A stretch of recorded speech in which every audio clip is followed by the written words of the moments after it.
बिस्मिल्लाहिर्रहमानिर्रहीम। नाज़रीन मोहतरम, आपका मेज़बान मोहम्मद इरफ़ान आपसे मुखातिब है। आप देख रहे हैं YouTube channel Mohammad Irfan official. नए आने वाले नाज़रीन से गुजारिश है कि चैनल को सब्सक्राइब करें, बेल आइकन को प्रेस कर लें ताकि नई आने वाली जो भी अपडेट्स हैं, जो भी वीडियोज़ हैं, वो बआसानी आप तक पहुँचती रहें। आज का हमारा टॉपिक है न्यू ईयर, नया साल 2023।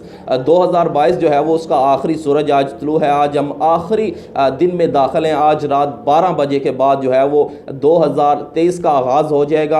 मैं बताता चलूँ कि यहाँ पर जो है इस साल की जो यादें हैं वो मुख्तलिफ लोगों को मुख्तलिफ तरीके से जो है वो दरपेश रहीं। कुछ लोग जो है वो खुशियों में, कुछ लोगों का साल गुजरा, कुछ लोग जो है वो आजमाइशों, परेशानियों, दुख और मुसीबतों में रहे। तो बेहतरीन तरीका यह है कि अपने रब का शुक्र अदा करें, अल्लाह पाक का शुक्र अदा करें कि ये साल जो है वो खैर आफियत से गुजर गया। जो परेशानियाँ भी जिनको रहीं वो भी शुक्र अदा करें, चूँकि परेशानियाँ, दुख, मुसीबतें और वो भी जो है वो ज़िंदगी का हिस्सा हैं। जिनको खुशियाँ मिली वो भी अल्लाह पाक का शुक्र अदा करें और अगले नए आने वाले साल 2023 को बेहतरीन खुशियों, वलवलों और नई एक अमन के साथ जो है वो उसको वेलकम करें। नई जो है वो जोश और जज्बे के साथ वेलकम करें और दुआ करें कि अल्लाह पाक जो है वो ख़ासकर मुल्क पाकिस्तान और पाकिस्तानियों की हिफाजत फरमाए, पाकिस्तान को तरक्की, सलामती और जो है वो बेहतरीन जो है वो माशी तौर पर बेहतरीन राह पर गामजन करे, पाकिस्तान को तरक्की अता फरमाए, पाकिस्तान की कौम को जो है, पाकिस्तानी कौम को अल्लाह पाक खुशियाँ नसीब फरमाए और जो है वो बीमारों को शफा अता फरमाए और जो हमसे बिछड़ गए हैं हमारे प्यारे,